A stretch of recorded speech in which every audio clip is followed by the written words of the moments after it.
4 seconds of silence to honor the lives of the 34 construction workers who lost their lives in the Victoria Street building disaster.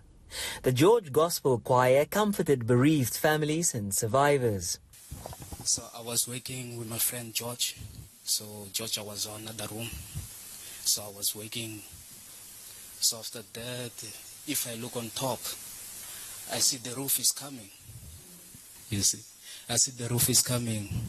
So if I try to run, so it's not way I can run. So I have to fall down. So I stay too long there. So I was praying every day there. So to God to protect me. So I have son to take care. It's the small son. So I think God is here, my prayer. So I give thanks to God. Sister was so young, full of dreams. The last thing that Sister did was look back, smile, and left. I can still remember Rose went to Uniondale on the outreach when we received the call that the building collapsed.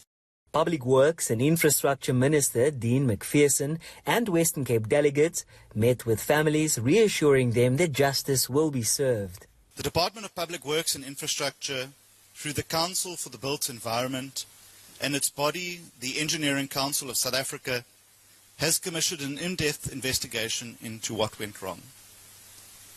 But we already know that there is too little cooperation between entities like the Engineering Council of South Africa, the National Home Builders Registration Council, local authorities, and departments responsible for implementation and oversight.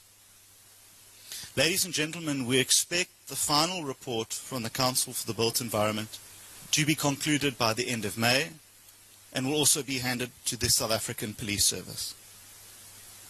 Ladies and gentlemen, I commit to returning to George and meeting you, the families, personally, to explain the findings and not simply expect you to read them in a newspaper.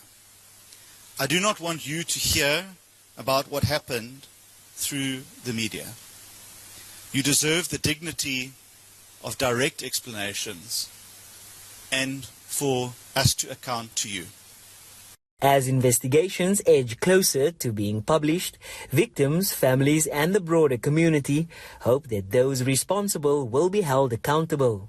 The incident has shed light on laws governing the building industry, with officials stressing the fatal consequences if these are flouted.